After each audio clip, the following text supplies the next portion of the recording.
दोस्तों इस वीडियो के माध्यम से आपको हम बीए 6 सेमेस्टर सोशियोलॉजी के सेकंड पेपर में आने वाले मोस्ट इम्पोर्टेंट क्वेश्चन आंसर बताएंगे। बीए 6 सेमेस्टर सोशियोलॉजी के सेकंड पेपर की कंप्लीट तैयारी इस वीडियो के माध्यम से आपकी कराई जाएगी। तो चलिए शुरू करते हैं वीडियो को।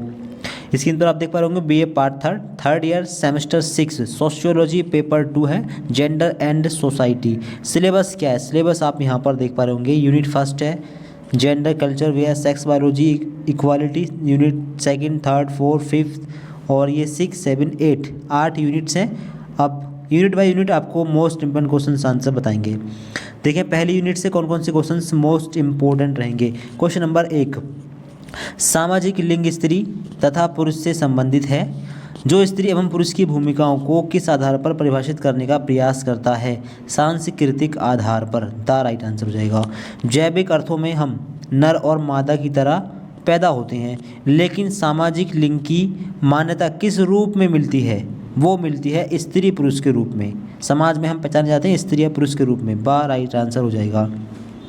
अगला क्वेश्चन, परिवार एवं समाज में लिंगों पुरुष तथा अथवा स्त्रियों के बीच स्थित शारीरिक एवं जैविक अंतर सार्वभौमिक है, परंतु इस अंतर का क्या आधार है? इस अंतर का आधार है जननांगों की बनावट की वजह से ही हम पहचान कर पाते हैं। अगला क्वेश्चन, लिंग से क्या अभिप्राय है? लिंग का मतलब है उपयुक्त सभी, जननिक, जैविक और भौतिक। लिंग के विपरीत जेंडर, जिसे सामाजिक लिंग भी कहा जाता है, वह है सामाजिक सांस्कृतिक तथ्य है। अगला क्वेश्चन देखें, मोस्ट इंपोर्टेंट क्वेश्चन 8, प्रत्येक महिला को मातृत्व का मौलिक अधिकार मिले, चाहे वह विवाहित दायरे में हो या इससे बाहर। ये किस अधिकार की श्रेणी में आता है? ये आता है नैसर्गिक अधिकार। ऑप्शन सा इसका राइट आंसर हो जाएगा। अगला क्वेश्चन देखें, सामान्य रूप से महिला सशक्तिकरण का अभिप्राय क्या है? इसका अभिप्राय ऑप्शन नंबर द, महिलाओं को यानी सभी महिलाओं को पुरुषों के समान अधिकार मिले, महिलाओं को शारीरिक, सामाजिक एवं आर्थिक अधिकार, समाज और राष्ट्र की सांस्कृतिक पृष्ठभूमि में निर्णय लेने की स्वतंत्रता। अगला क्वेश्चन देखें इंपॉर्टेंट, यूनिसेफ के अनुसार जब एक लड़की माध्यमिक शिक्षा प्राप्त करती है तो क्या होता है? ए और बी दो कूट दिए गए हैं। ए है मातृ मृत्यु दर में गिरावट आती है, बी है बाल मृत्यु दर में गिरावट आती है। तो कौन सा कथन सत्य है? कथन सत्य है ए बिल्कुल सही है। जब एक लड़की माध्यमिक शिक्षा प्राप्त करती है तो मातृ मृत्यु दर में गिरावट आती है। ठीक, ए राइट आंसर हो जाएगा। अगला क्वेश्चन, कुछ अध्ययनों से पता चला है कि जेंडर असमता कई स्वास्थ्य परिणामों पर नकारात्मक प्रभाव डालती है। उपयुक्त सभी, मातृ एवं शिशु स्वास्थ्य से भी जुड़ा है, परिवार नियोजन, पोषण, महामारी एवं रोग से भी। लिंग की सामाजिक सांस्कृतिक रचना को क्या कहते हैं? बा जेंडर। ठीक है, जेंडर कहते हैं। लैंगिकता का इतिहास, द हिस्ट्री ऑफ सेक्सुअलिटी पुस्तक के लेखक कौन हैं? ये हैं माइकल फोकोल्ट। इंपॉर्टेंट क्वेश्चन है ये। निम्नलिखित में से कौन सा यौन अभिविन्यास पुरुष, महिला तथा गैर युग्मक जैसी जेंडर पहचान के विपरीत है? वाह, समलैंगिकता। ठीक है, अगला क्वेश्चन देखें, द जेंडर्ड सोसाइटी पुस्तक के लेखक कौन है? ये हैं माइकल एस कीमिल। अगला क्वेश्चन देखें, क्वेश्चन नंबर 18, प्रासूतिक असमता, मेटैलिटी इनइक्वालिटी किसे कहते हैं? इसको बोलते हैं सायानी और बादोनियानी। ये है उच्च तकनीक पर आधारित असमता है, इनइक्वालिटी है। गर्भ में ही बच्चे के लिंग को ज्ञात करने संबंधी असमता। सा राइट आंसर है। किसने लिखा है कि हिंदू संयुक्त परिवार में महिलाओं को प्रदान की जाने वाली परिस्थिति हिंदू सामाजिक जीवन की सबसे प्रमुख समस्याओं में से एक है? ये लिखा है के.एम. पर्रिकर ने। बा राइट आंसर है। लिंग भेदभाव यौन पृथक्करण से कैसे पैदा होता है? किस तरह से? उपयुक्त सभी, संस्कार अलग होना, लिंग भेदभाव यौन, ठीक है, खेल अलग होना, विषय अलग होना। अब यहाँ पर दो कथन दिए गए हैं। कथन ए है महिलाओं में शिक्षा एक प्रमुख समस्या है। कथन बी है महिलाओं में प्राथमिक तथा माध्यमिक स्तर पर बीच में पढ़ाई छोड़ने की दर बहुत ऊंची है। तो कौन सा कथन सही है? कथन सही है सा, यानी दोनों कथन सही हैं। कथन ए और बी दोनों सही हैं। सा राइट आंसर है। ऐसे क्वेश्चन जरूर आएंगे। अगला क्वेश्चन देखें, कथन ए दिया गया है कृषि जहाँ 80% महिलाएँ कार्य करती हैं। कथन बी दिए गए महिला श्रमिकों को पुरुषों की अपेक्षा कम मजदूरी मिलती है। तो कौन सा कथन सही है?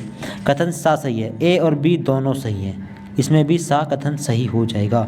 अगला क्वेश्चन देखें, असंगठित उद्योगों में महिलाएं निम्न स्तर पर कार्य कर रही हैं, नए उद्योगों जैसे इलेक्ट्रॉनिक या कंप्यूटर में भी प्रवेश नहीं कर पा रही हैं। तो इसमें राइट आंसर है बा। ए और आर दोनों सही हैं, ठीक है, आर ए की सही व्याख्या नहीं है, ठीक है, यानी बा राइट आंसर हो जाएगा। अगला क्वेश्चन देखें, 1976 में समान मजदूरी कानून पारित हो गया था, इससे महिलाओं में कुछ जागरूकता आई। कथन भी है, सेवा योजक भी महिला कर्मचारी को खर्चीला समझते हैं क्योंकि उनके लिए उन्हें मातृत्व लाभ व शिशु पालन गृह की व्यवस्था करनी पड़ती है। तो इसमें कथन ए और बी दोनों सही हैं, सा राइट आंसर हो जाएगा। आगे देखें अगला क्वेश्चन, क्वेश्चन नंबर 25 देखें। कथन ए है, आज भी कर्नाटक और आंध्र प्रदेश में येलम्मा और पोचम्मा के ऐसे मंदिर हैं जहां बड़ी संख्या में प्रतिवर्ष देवदासियों के रूप में लड़कियों को समर्पित किया जाता है। कथन बी का कारण आर, परंपरा की दृष्टि से उसका कार्य देवता की सेवा करना है। तो कौन सा कथन सही है? कथन इसमें आ सही है, आ यानी ए तथा आर दोनों सही हैं तथा आर ए की सही व्याख्या है, ठीक है, आ इसका राइट आंसर होगा। दूसरा क्वेश्चन 26 क्वेश्चन देखें, स्त्रियों का मस्तिष्क उनके शरीर के आकार के अनुरूप ही होता है। कथन बी है, उनमें तंत्रिकाओं का घनत्व पुरुषों की अपेक्षा कहीं ज़्यादा होता है। तो यहाँ पर दोनों कथन सही हैं, आ और बा दोनों सही है, सारा राइट आंसर हो जाएगा। अगला question, the development of sex differences पुस्तक के लेखक कौन है? इलिनर मैककोबी। किसने कहा है कि धरती पर अधिकार के लिए उत्तराधिकार तथा देह पर अधिकार के लिए विवाह संस्था अनिवार्य है? ये कहा है अरविंद जैन ने, सारा राइट आंसर। टेस्टोस्टेरोन एवं एड्रोजन हार्मोन किसमें पाया जाता है? ये पुरुषों में पाया जाता है, इंपॉर्टेंट क्वेश्चन है।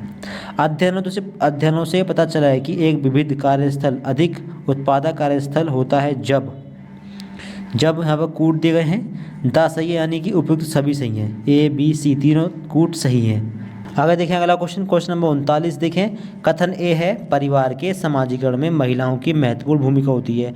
कारण आर, कारण क्या है? कारण है कि परंपरागत रूप से बच्चों के समाजीकरण का कार्य महिलाएं ही करती हैं। तो कौन सा कथन सही है इसमें? आ। ए तथा आर दोनों सही हैं, आर ए की सही व्याख्या है, आर ने ए की सही व्याख्या की है, इसका मतलब कथन ए सही है। वास्तव में सामाजिक रचना के रूप में जेंडर शब्द क्या दर्शाता है? ये उपयुक्त सभी दर्शाता है, जेंडर का निर्माण वगैरह, ये ऊपर के तीन ऑप्शन सही हैं। उत्तर संरचनावादी भाषा एवं प्रवचन के प्रभाव पर क्या जोर देता है? उपयुक्त सभी, ठीक। अगला क्वेश्चन देखें, क्वेश्चन नंबर 43। महिलावादी विद्वानों की मान्यता है कि महिला एवं पुरुष पर जो मान्यताएं समाज थोप देता है वे हैं पितृसत्तात्मक सोच का परिणाम। बिल्कुल बा इसका राइट आंसर हो जाएगा। अगला क्वेश्चन देखिए, क्वेश्चन नंबर 48। किसने 17वीं सदी के दौरान यौन दमन, सेक्सुअल रिप्रेशन एवं उसके बाद 19वीं सदी में यौन दमन से मुक्ति का प्रस्तावित विचार खारिज कर दिया?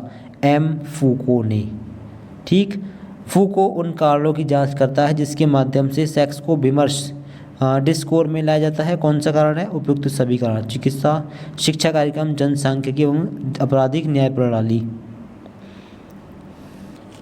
अगला क्वेश्चन देखिए, क्वेश्चन इंपॉर्टेंट है। शारीरिक अंतर के आधार पर महिलाओं के साथ किया जाने वाला भेदभाव कौन सा है?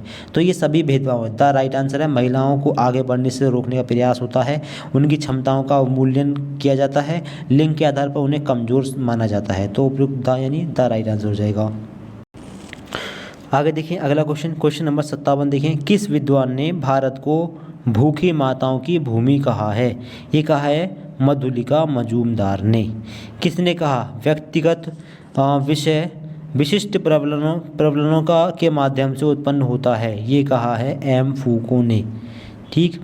परिवार एवं समाज में लिंगों, क्वेश्चन आंसर देखें, पुरुष अथवा स्त्रियों के बीच स्थित शारीरिक एवं जैविक अंतर कैसा होता है? ये होता है सार्वजनिक, खुला हुआ, दिखने वाला। अगला क्वेश्चन, एस्ट्रोजेन व प्रोजेस्टेरोन हार्मोन्स किसमें पाया जाता है?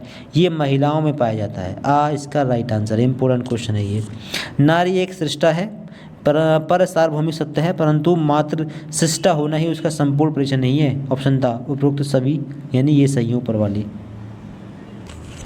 आगे देखिए कुछ और most important question, question number 67 important है। STEM science, technology, engineering and mathematics क्षेत्रों में करियर बनाने के लिए किसको प्रोत्साहित किया जाता है? पुरुषों को प्रोत्साहित किया जाता है। ठीक, महिलाएं ही लड़के एवं लड़की को लिंग पर आधारित भूमिकाओं को सिखाने में महत्वपूर्ण भूमिका निभाती है। इसका कारण है सत्तात्मकता के कारण। ठीक, अगला क्वेश्चन है सामाजिक सांस्कृतिक विश्लेषण के लिए क्या महत्वपूर्ण है? ये इसमें या उपयुक्त सभी महत्वपूर्ण है, ये चारों, यानी 5 ऑप्शन है, चारों सही है। आगे देखें अगली यूनिट के कुछ मोस्ट इंपोर्टेंट क्वेश्चन। संयुक्त राष्ट्र की एक रिपोर्ट के अनुसार महिलाएं मानव संसाधनों का कितने प्रतिशत हिस्सा हैं?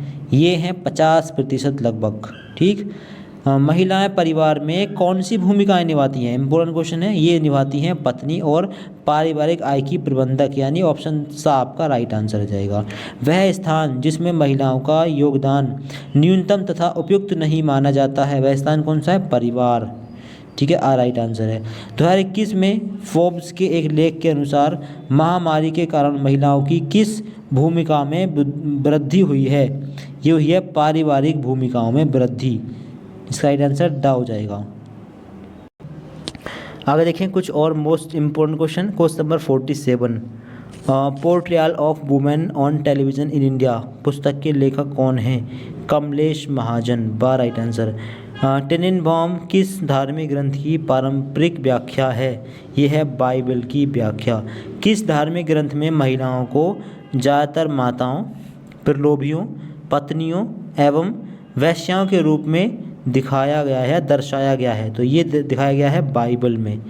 इसका राइट आंसर है। और देखें आगे कुछ most important question. Question number 67, सामाजिक बुराई के रूप में सती प्रथा का विरोध किस समाज सुधार आंदोलन के द्वारा किया गया था? ये किया गया था ब्रहा समाज के द्वारा। इम्पोर्टेंट क्वेश्चन है। किस प्रथा के विरोध में बंगाल में हिंदू समाज के रूढ़िवादियों ने धर्म सभा का गठन किया था? नंबर 1 राइट आंसर हो जाएगा इसका विधवा पुनर्विवाह के विरोध में। 1919 में रॉलेट एक्ट के उत्तेजक अधिनियम के खिलाफ अखिल भारतीय सत्याग्रह कब शुरू किया गया था? ये किया गया था उपयुक्त सभी। किसके लिए? महिलाओं ने जुलूस निकाले, खादी के उपयोग का प्रचार किया गया, असहयोग आंदोलन ने सभी वर्गों की महिलाओं को जागृत किया। इसका राइट आंसर हो जाएगा।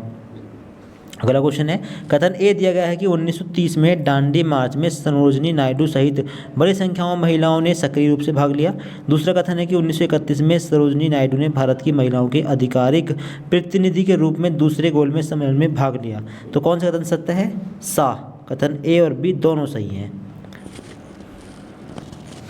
आगे देखें question number 78, all India women's conference की स्थापना किस वर्ष हुई थी? ये हुई थी 1921 ईस्वी में। नेशनल काउंसिल ऑफ वुमेन्स की स्थापना किस वर्ष हुई थी? ये हुई थी 1925 ईस्वी में। Right answer. दोनों क्वेश्चन इंपॉर्टेंट हैं। आगे देखें अगली यूनिट से कुछ इंपॉर्टेंट क्वेश्चन। भारत सहित विश्व भर में जेंडर असमानताओं का मूल कारण पितृसत्ता को माना जाता है। तो इसका कौन सा ऑप्शन सही है? ऑप्शन द सही है। यानी पितृसत्ता महिलाओं को अनेक प्रकार से शक्तिहीन बना देती है, महिलाओं को पुरुषों की तुलना से निम्न होने का एहसास कराया जाता है और उन्हें साधनों तक पहुंचने से रोकने तथा निर्णय लेने वाले पदों में सहभागिता को सीमित करने वाली परिस्थितियां प्रमुख हैं। अगला क्वेश्चन, 1994 ईस्वी में काहिरा में आयोजित जनसंख्या एवं विकास पर अंतर्राष्ट्रीय सम्मेलन जिसमें चर्चा का विषय क्या था? चर्चा का विषय था जेंडर आधारित मुद्दे। इसका राइट आंसर है। आगे देखें कुछ और मोस्ट इम्पोर्टेंट क्वेश्चन। भारत में महिलाओं को मताधिकार किस वर्ष प्रदान किया गया? लेडीज़ को वोट डालने का अधिकार कब मिला? 1950 ईस्वी में। ठीक, वर्तमान में कौन से देशों में आज भी महिलाओं को मताधिकार प्राप्त नहीं है? तो ये है सऊदी अरब तथा कुवैत में। राइट आंसर है। निम्नलिखित में से कौन से देश में परिवार का केवल एक ही सदस्य ही मताधिकार का प्रयोग कर सकता है? तो ये भूटान के अंदर है ये नियम। ठीक है, ये तीनों क्वेश्चन इंपॉर्टेंट हैं। आगे देखें question number 23, vindication of the right of women, ये पुस्तक किसकी है? किसने लिखी है? ये मेरी वॉलस्टोनक्राफ्ट ने लिखी है। द सब्जेक्शन ऑफ वुमेन 1869 किसकी कृति है? ये कृति है जॉन स्टुअर्ट मिल की। आगे देखिए कुछ और most important question. Question number 72, किस नारीवाद का तर्क है कि पुरुषों को महिलाओं की वैतनिक कमाई एवं उनके घरेलू श्रम से लाभ होता है? यह उग्रवादी नारीवाद महिलाओं का पितृसत्ता की जगह महिलाओं के विरुद्ध किस प्रकार की हिंसा में देखी जा सकती हैं? ये आ और बा दोनों शारीरिक हिंसा में और प्रतीकात्मक हिंसा में। वह कौन से तरीके हैं जिसके माध्यम से पुरुषों ने महिलाओं पर अपनी शक्ति सुरक्षित बनाए रखी है? द उपयुक्त सभी, हिंसा, बलात्कार, अश्लीलता, ये सभी मामले हैं। अगला, किसने कहा कि पितृसत्ता 8 अलग अलग तरीकों से मौजूद है? तो ये कहा है केट मिलेट ने। ठीक, अगला क्वेश्चन देखें, किसने उग्रवादी नारीवादियों को दो समूह में उग्रवादी उदारवादी नारीवाद, उग्रवादी सांस्कृतिक नारीवादी में विभाजित किया है? ये किया है रोज मैरी टोंग ने। अगला क्वेश्चन देखें इंपॉर्टेंट, ग्रीक शब्द पैट्रियर्का से व्युत्पन्न पितृसत्ता का शाब्दिक अर्थ क्या होता है? पिता का शासन। पितृसत्तात्मक सामाजिक व्यवस्था में संपत्ति में उत्तराधिकार किसके पास होता है? आ, लड़के के पास। राइट आंसर है। पितृसत्ता शब्द के उपयोग में वर्णनात्मक से विश्लेषणात्मक श्रेणी में परिवर्तन किस दशक में हुआ? 1970 ईस्वी के दशक में। आगे देखें अगली यूनिट से कुछ इंपॉर्टेंट क्वेश्चन। क्वेश्चन नंबर 1 देख पा रहे आप लोग, भारत में पत्नियों को क्या कहकर संबोधित किया जाता है? तो ऑप्शन सा सही है और बा दोनों सही, यानी अर्धांगिनी और गृह स्वामिनी कहकर संबोधित किया जाता है। अगला क्वेश्चन, क्वेश्चन नंबर 2, भारत की प्राचीन संस्कृति की महानता को उचित ठहराने वाले कई कारकों में से सबसे बड़ा कारक कौन सा है? महिलाओं को दिया गया सम्मानित स्थान। ठीक, अगला क्वेश्चन, भारत में धार्मिक अनुष्ठान में पुरुष या पति के साथ पवित्र संस्कार की पूर्ति के लिए किसकी आवश्यकता होती है? महिला या पत्नी की। सा राइट आंसर हो जाएगा इसका। अधिकांश समाज में सबसे कमजोर जनसंख्या समूह में किसे माना जाता है? महिलाओं के समूह को। महिला सशक्तिकरण, जेंडर समता के सबसे निकटता से संबंधित अवधारणा क्या है? ये सभी अवधारणाएं ऊपर की। भारत की प्राचीन व्यवस्था में महिलाओं को उच्च परिस्थिति प्राप्ति अथवा उन्हें किसका प्रतीक माना जाता था? तो उपयुक्त सभी, शक्ति का, सुख, वैभव और शक्ति व ज्ञान का प्रतीक माना जाता था। किस ग्रंथ में उल्लेख किया गया है कि जहाँ महिलाओं की पूजा होती है वहाँ देवता निवास करते हैं? ये कहा गया है रामायण में। द इसका राइट आंसर हो जाएगा। अगला क्वेश्चन देखें, क्वेश्चन नंबर 9, किस ग्रंथ में महिला को अर्धांगिनी तथा पुरुष का अर्ध शरीर माना गया है? ये माना गया है शतपथ ब्राह्मण में। बा राइट आंसर है। कुछ धार्मिक संस्कारों के अवसरों पर पत्नी को किसके बराबर माना गया है? पिता के बराबर। आ राइट आंसर। किस युग में महिला तथा पुरुष की सामाजिक परिस्थिति समान थी? ये थी वैदिक काल में। ठीक, मनुस्मृति परंपरा का प्रारंभ किस युग से माना जाता है? उत्तर वैदिक युग से माना जाता है। अगला, किस युग में महिलाओं को देवपाठ अथवा यज्ञ करने पर प्रतिबंध लगा दिया गया था? उत्तर वैदिक काल में। प्राचीन भारत में किस युग में विधवा पुनर्विवाह अथवा पर्दा प्रथा पर प्रतिबंध नहीं था? ये उत्तर वैदिक काल में। किस धर्म ग्रंथ या किस धर्म शास्त्र में रजोदर्शन से पूर्व ही कन्या का विवाह कर देना चाहिए? ये है गौतमीय धर्मसूत्र के हिसाब से। किस युग में महिलाओं की परिस्थिति रानी से सेविका तथा शक्ति के स्रोत के स्थान पर दुर्बलताओं की खान कीसी हो गई है? ये स्मृति युग के बाद है। अगला क्वेश्चन देखें इंपॉर्टेंट, स्वतंत्रता प्राप्ति से पहले अंग्रेजी शासनकाल में महिलाओं की परिस्थिति में सुधार के लिए कौन कौन से प्रयास किए गए? ये सभी प्रयास किए गए। सती प्रथा निषेध अधिनियम आया, हिंदू विधवा पुनर्विवाह अधिनियम आया, हिंदू महिला का संपत्ति पर अधिकार नियम आया। The right answer. महिलाओं की स्थिति में सुधार के लिए सती प्रथा निषेध अधिनियम कब अस्तित्व में आया, कब लागू हुआ था?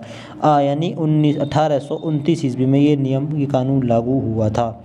स्वतंत्रता प्राप्ति से पूर्व महिलाओं की निम्न परिस्थिति के मुख्य कारण क्या थे? मुख्य कारण थे या उपयुक्त सभी कारण: आर्थिक परिधानता, कुलीन विवाह तथा बहुपत्नी प्रथा, मुसलमानों के आक्रमण, विधवा पुनर्विवाह निषेध तथा दहेज।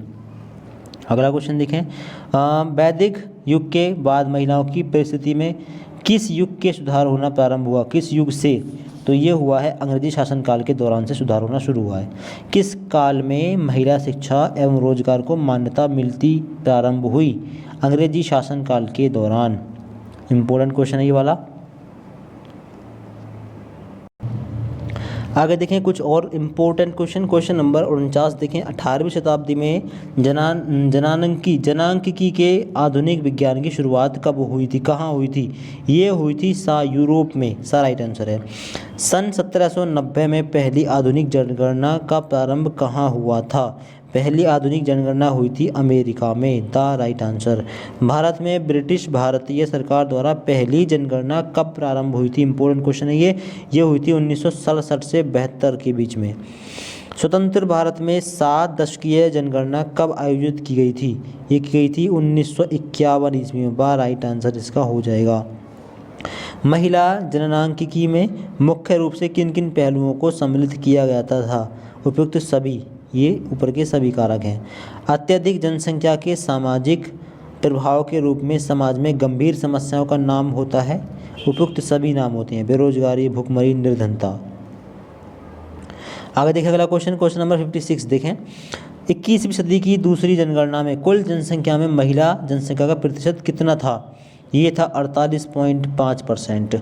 विश्व आर्थिक मंच सर्वेक्षण के अनुसार 2011 में 134 देशों में भारत का वैश्विक जेंडर अंतराल सूचकांक रैंकिंग कितनी थी? 113। भारत में बढ़ती हुई जनसंख्या के सामाजिक प्रभाव स्पष्ट रूप से देखे जा सकते हैं। राइट आंसर है। भूमि पर भार एवं घनत्व का बढ़ना, अतिरिक्त दबाव के कारण जमीन के दाम बढ़ना। अगला क्वेश्चन देखें, भारत की कथन ए, भारत की जनसंख्या युवा है। कारण क्या है? NFHS 5 नोट के अनुसार कम जीवन प्रत्याशा वाले विकासशील देशों के लिए प्रशिष्ट हैं। राइट आंसर आ जाएगा ए तथा आर दोनों सही है। आर ए की सही व्याख्या है। अगला क्वेश्चन देखें, सन 2021 में लगभग 25.69% भारतीय जनसंख्या किस आयु वर्ग की श्रेणी में थी? 0 से 14 साल की आयु वर्ग की श्रेणी में।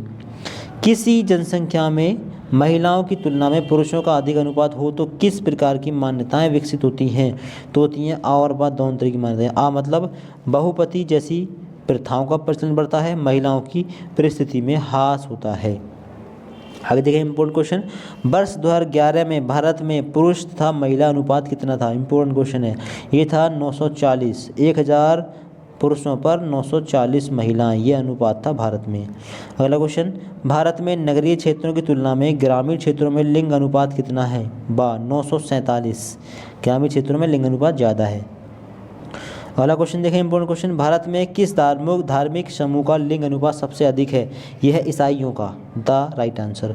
वर्ष 2011 में भारत में ग्रामीण एवं नगरीय महिलाओं की जनसंख्या में अनुपात क्या है? अनुपात है 48.5 एवं 51.5। 48% महिला, 51% पुरुष। किस प्रकार की जन्म दर जनसंख्या में संतुलन बनाने में सहायक होती है? कम जन्म दर। ठीक।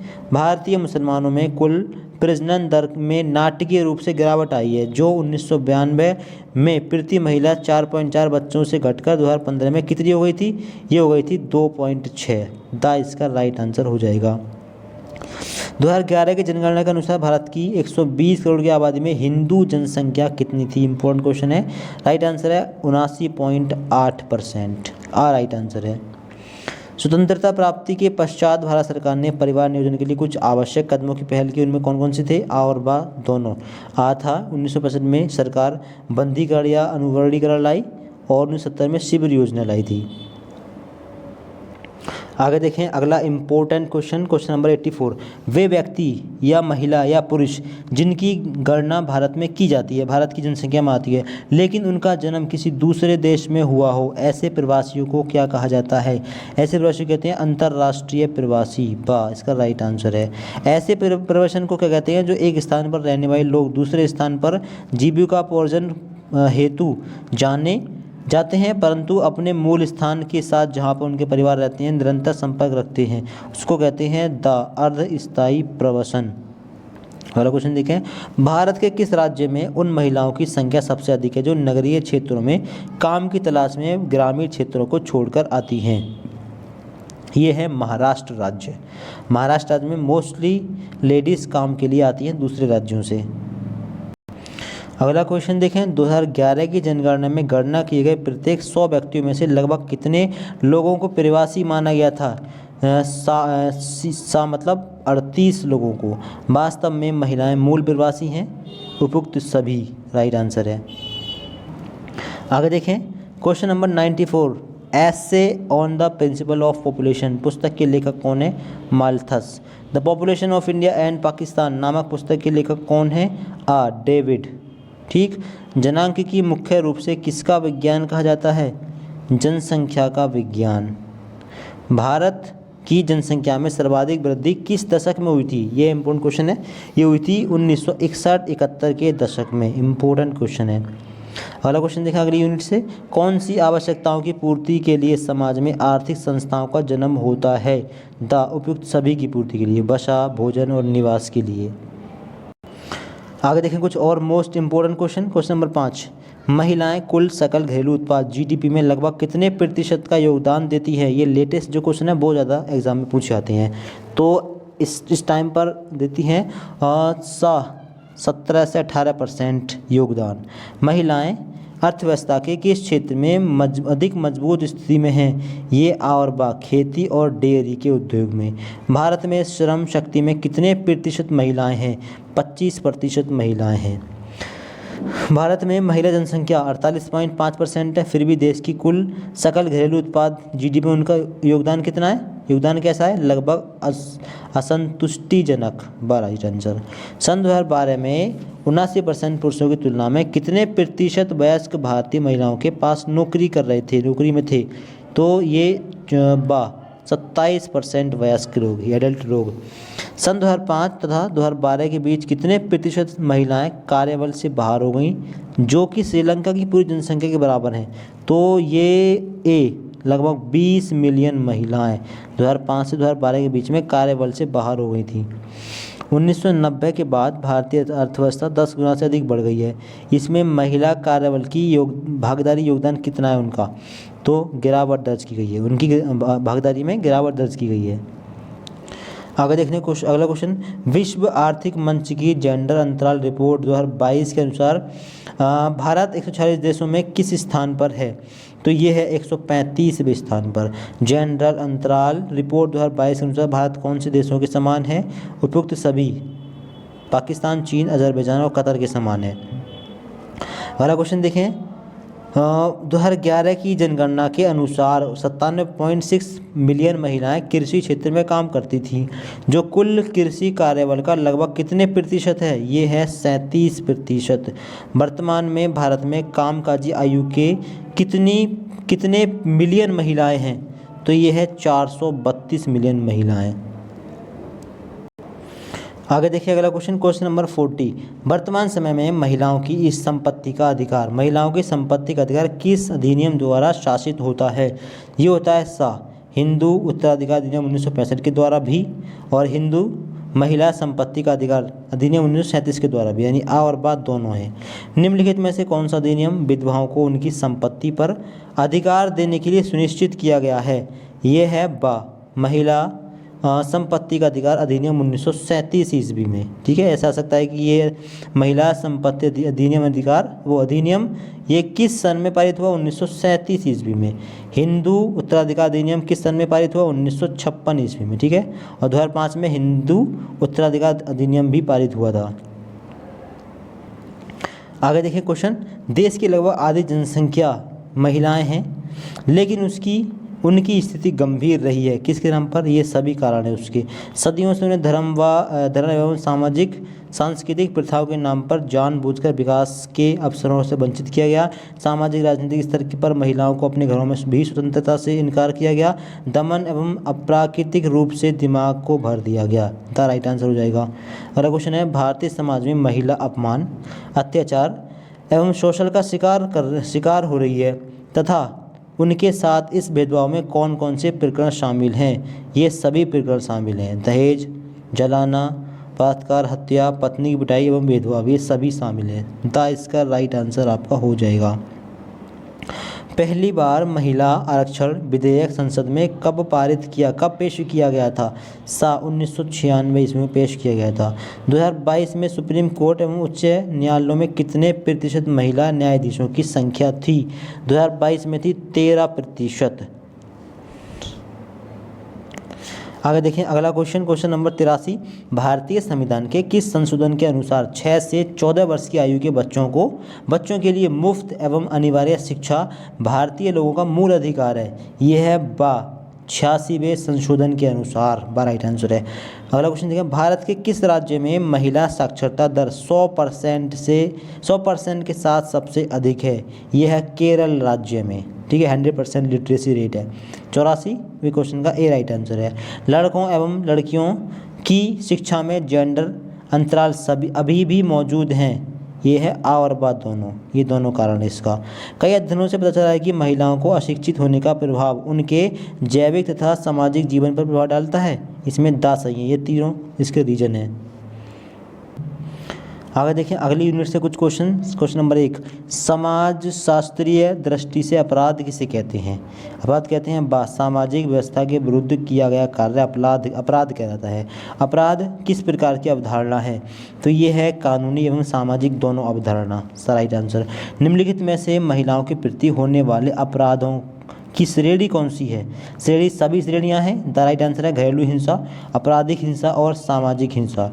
निम्नलिखित में से शिशु हत्या क्या है? शिशु हत्या है आ और बा दोनों, कन्या भ्रूण हत्या और कन्या शिशु हत्या। भारत में प्रसव पूर्व निदान तकनीक अधिनियम किस वर्ष में नियमित किया गया था? 2001 ईस्वी में। निम्नलिखित में से महिला के प्रति घरेलू हिंसा का घोतक क्या है? यह है उपयुक्त सभी। शारीरिक दुर्व्यवहार, मनोवैज्ञानिक दुर्व्यवहार और यौनिक दुर्व्यवहार। भारतीय दंड संहिता की किस धारा के अंतर्गत पत्नी पति के दुर्व्यवहार की शिकायत कर सकती है? तो धारा 498 के अनुसार। अगला क्वेश्चन, घरेलू हिंसा से महिलाओं का संरक्षण अधिनियम कब लागू हुआ? घरेलू हिंसा से महिलाओं का अधिनियम ये हुआ था 26 अक्टूबर 2006 ईस्वी में। दहेज हत्या तथा पत्नी को पीटना किसका उदाहरण है? यह है घरेलू हिंसा। ठीक, घरेलू हिंसा से आप क्या समझते हैं? घरेलू हिंसा में सभी ये मौजूद होती है प्रॉब्लम्स। चोट का खतरा, चोट एवं दुर्व्यवहार और शारीरिक पिटाई, यानी दा इसका राइट आंसर हो जाएगा। अगला क्वेश्चन देखें, क्वेश्चन नंबर 11। निम्नलिखित में से कौन सा विकल्प परिवार के सम्मान की रक्षा के लिए की गई घरेलू महिला हत्या का घोतक है? ऑप्शन बा ऑनर किलिंग इसको बोलते हैं। ऑनर किलिंग को अन्य किस नाम से जाना जाता है? तो आ और बा दोनों, सम्मान अपराध और प्रथागत हत्या। ठीक, वर्तमान में महिलाओं के खिलाफ कौन कौन से अपराध प्रचलित हैं? ये इंपॉर्टेंट क्वेश्चन है। तो सभी, उपरोक्त सभी ये अपराध, जैसे कि महिलाओं को शारीरिक एवं मानसिक यातनाएं देना, उनके साथ मारपीट करना, उनका शोषण करना तथा नारी तत्व को नंगा करना। दा इसके राइट आंसर है। अगला क्वेश्चन, बलात्कार, अपहरण एवं व्यवहार जैसे अपराध किस प्रकार की हिंसा का प्रतिबिंब हैं? ये है आपराधिक हिंसा। भारतीय दंड संहिता की किस धारा के अंतर्गत बलात्कार एक दंडनीय अपराध है? तो ये है बा धारा 376 के अनुसार। भारतीय दंड संहिता की धारा 361 के अनुसार अपहरण का कानूनी अर्थ क्या है? इसका अर्थ है आ और बा दोनों, यानी 18 वर्ष से कम उम्र की लड़की, 16 वर्ष से कम उम्र के लड़के। ठीक, भारतीय दंड संहिता की धारा 366 के अनुसार यहाँ पर देखें के अंतर्गत व्यापहरण का क्या अर्थ है? व्यापहरण का अर्थ है ये सभी, ये ऊपर के सारे कारण। राम आहूजा के अनुसार महिला के प्रति हिंसा की तीसरी सबसे प्रमुख श्रेणी कौन सी है? तो ये है सामाजिक हिंसा। पा राइट आंसर। अगला क्वेश्चन देखें, कन्या भ्रूण हत्या किस प्रकार की हत्या का स्वरूप है? ये है जब महिला शिशु माँ के गर्भ में हो। ठीक, कन्या भ्रूण हत्या बोलते हैं जब महिला लड़की हो और माँ के गर्भ में हो, उसकी हत्या की जाए। अगला क्वेश्चन है, एमनियोसेंटेसिस क्या है? तो ये है गर्भ में पल रहे शिशु के लिंग का परीक्षण करना, ये टेस्ट कहलाता है एक। अगला क्वेश्चन, कथन ए है कन्या भ्रूण हत्या चिकित्सा विज्ञान में प्रयोग की जा रही उन्नत तकनीकी का दुरुपयोग है। आर इसका रीजन क्या है? भ्रूण हत्या के लिए एमनियोसेंटेसिस यानी अल्ट्रासाउंड टेस्ट के जरिए माँ के गर्भ में लिंग का निर्धारण किया जाता है। इसका राइट आंसर हो जाएगा सा। ए और आर दोनों सही हैं, ए और आर दोनों सही हैं, ठीक है। अगला क्वेश्चन, भ्रूण में महिला लिंग के मामले में एमनियोस्टेसिस गर्भपात से परिणत होता है और बाद दोनों, इसे कन्या भ्रूण हत्या कहा जाता है। इसके परिणामस्वरूप भारत में लिंग अनुपात में चिंताजनक वृद्धि हो रही है। अगला क्वेश्चन, किसका मानना है कि बेटों को बेटियों की तुलना में माता पिता को समर्थन देना भी कन्या भ्रूण प्रथा का एक बड़ा कारण माना जाता है? ये है किश्वर का मानना।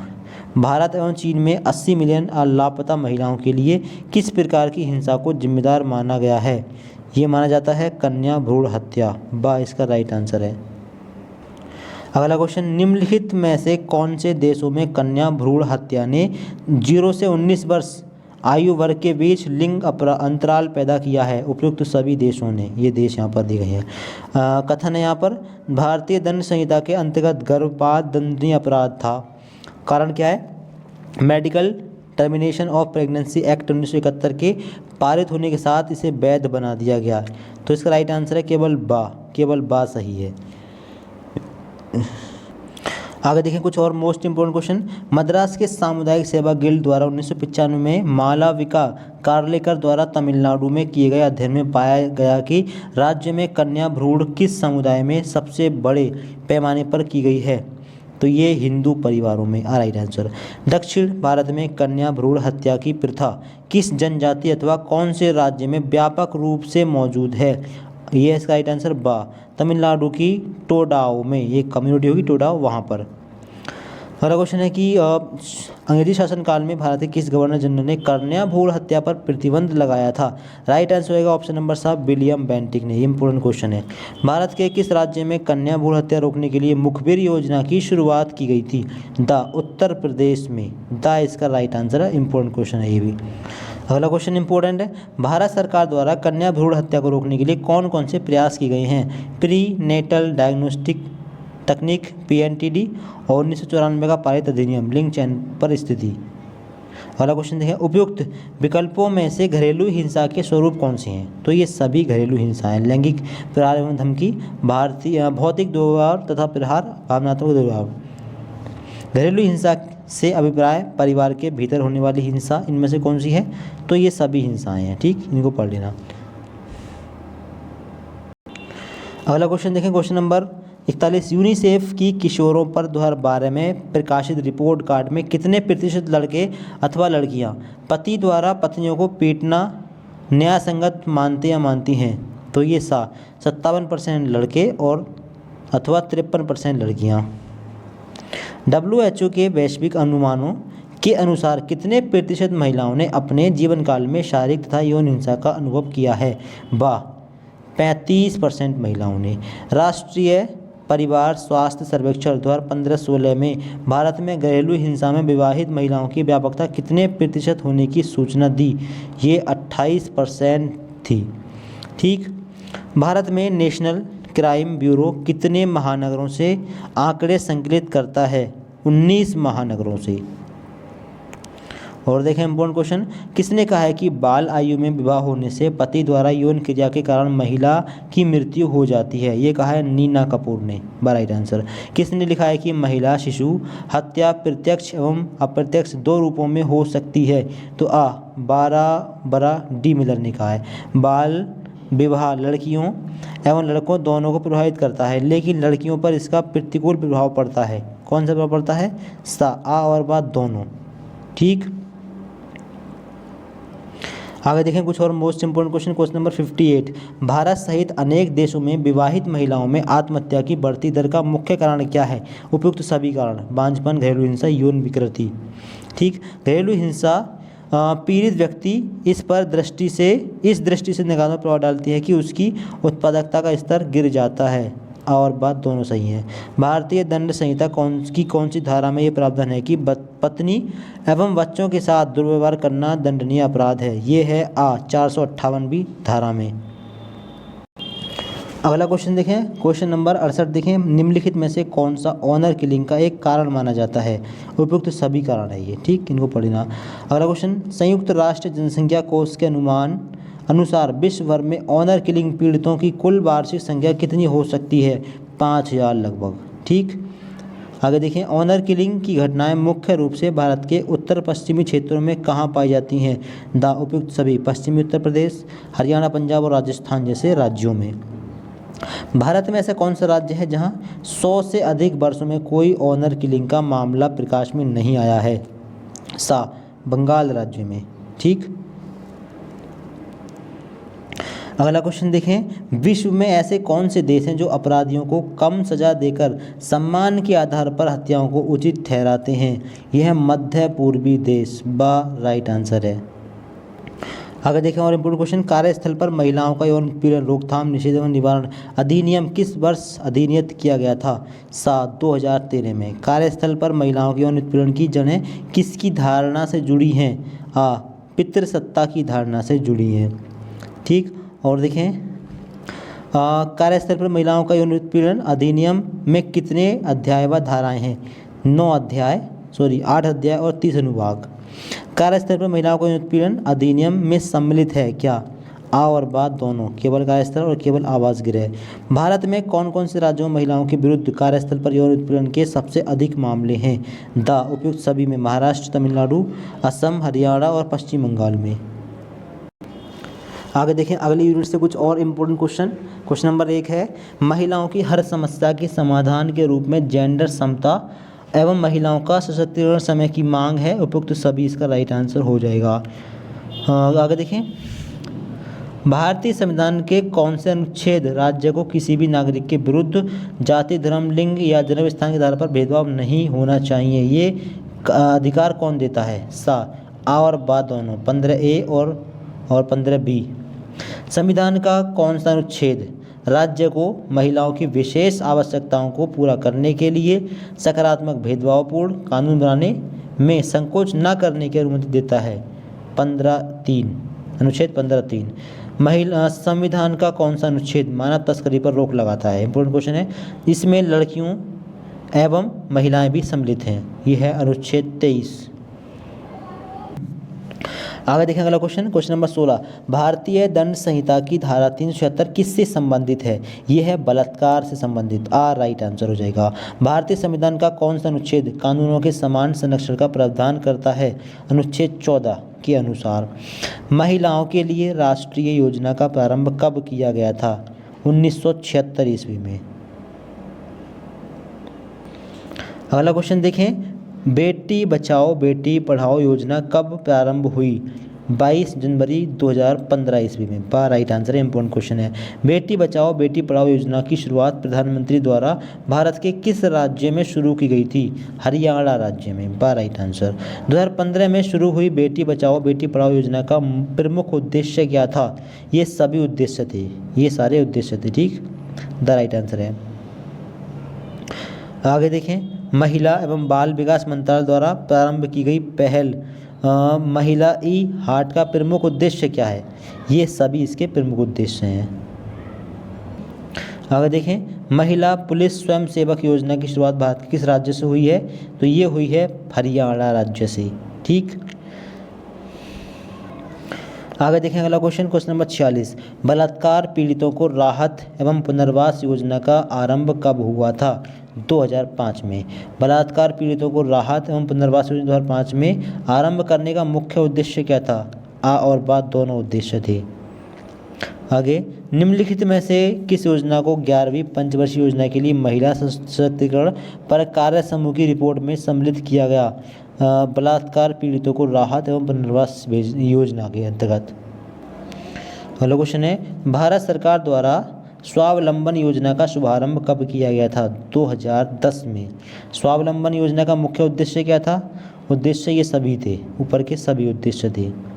ठीक, आगे, भारत में दहेज के लिए हत्या या दहेज हत्या एवं उनके प्रयासों को रोकने के लिए आईपीसी की कौन सी धारा का प्रयोग किया जाता है? ठीक है, आईपीसी कौन सी धारा दहेज हत्या के लिए है? तो आईपीसी के 302 धारा और 304B धारा। ठीक, आगे देखिए अगला इंपॉर्टेंट क्वेश्चन, यौन उत्पीड़न आईपीसी की किस धारा के अंतर्गत दंडनीय अपराध है? धारा 509 के अंतर्गत। ठीक, आगे देखें, अगला क्वेश्चन इंपॉर्टेंट क्वेश्चन है, निम्नलिखित विकल्पों में से सही का मिलान करें। विशेष विवाह अधिनियम 1955 इसके सामने है, तो कौन सही होगा? तो इसका राइट आंसर होगा ऑप्शन नंबर ए, पहले में ए, ठीक है, दूसरे में पहले में बी, पहले में बी, दूसरे में ए, और तीसरे में आपका सी, और चौथे में डी, तीसरे में सी, चौथे में डी, यानी आ इसका राइट आंसर हो जाएगा। दहेज निषेध अधिनियम कब हुआ? 1961 में पारित हुआ। पारिवारिक न्यायालय अधिनियम 1954 में बना, बाकी ये क्रॉस सही है। बाल विवाह निषेध अधिनियम कब बना? ये बना था 2006 में, राइट आंसर 2006 बा है। महिला का अभद्र चित्रण निषेध अधिनियम कब अस्तित्व में आया? ऑप्शन था सही है, 1986 ईस्वी में। राष्ट्रीय महिला आयोग अधिनियम कब पारित किया गया? 1992 ईस्वी में। गर्भावस्था का चिकित्सीय समापन अधिनियम तथा सती आयोग रोकथाम अधिनियम कब अस्तित्व में आया? सा, आ और बा, यानी दोनों है ये। आगे देखें, मातृत्व लाभ अधिनियम कब संशोधित किया गया था? 1995 में। हिंदू दंतक तथा भरण पोषण में अधिनियम कब पारित हुआ? 1956 ईस्वी में। एक और क्वेश्चन है इंपॉर्टेंट, निम्नलिखित विकल्पों में से सही का मिलान करें। बाल विवाह अवरोधक संशोधन नियम इसके सामने 1978 है, तो इसमें कौन सा है? पहले में आ, ठीक है, इसका ये सही है। दूसरे में बी, दूसरे में ये ठीक है। तीसरे में सी, चौथे में डी, यानी आ सही है। ठीक, आगे देखें क्वेश्चन नंबर 99, भारत के राष्ट्रीय मानवाधिकार आयोग का मुख्यालय कहाँ है? ऑप्शन बा, दिल्ली में, right answer. Important question, right answer B है। राष्ट्रीय महिला आयोग को 2022 में महिलाओं के विरुद्ध होने वाले अपराधों की लगभग कितनी शिकायतें प्राप्त हुई? बा, 30,957। तो ये रहे आपके एग्जाम में आने वाले मोस्ट इंपॉर्टेंट क्वेश्चंस। तो आप इन सभी क्वेश्चन की तैयारी करें। इसके अलावा आपको किसी और सब्जेक्ट के मोस्ट इंपॉर्टेंट क्वेश्चन चाहिए तो कमेंट बॉक्स में उसका नाम बता सकते हैं। अगर ये पीडीएफ बाय करनी है, पीडीएफ चाहिए तो कमेंट बॉक्स में बता सकते हैं, ठीक है। आप इस पीडीएफ को काफ़ी कम सस्ते दामों में आप इसको खरीद सकते हैं, ठीक है, इसकी पूरी पीडीएफ को। बाकी आपको जिस सब्जेक्ट की तैयारी करनी है उस सब्जेक्ट का नाम कमेंट बॉक्स में उस कोर्स का और सेमेस्टर का नाम बता सकते हैं। दोस्तों वीडियो शेयर जरूर करें, काफ़ी इंपॉर्टेंट क्वेश्चन है, क्लास काफ़ी लंबी हो गई, ठीक है। और चैनल को आप सब्सक्राइब करें इसी वक्त इन्फॉर्मेटिव वीडियोज़ के लिए। Thank you so much for watching this video.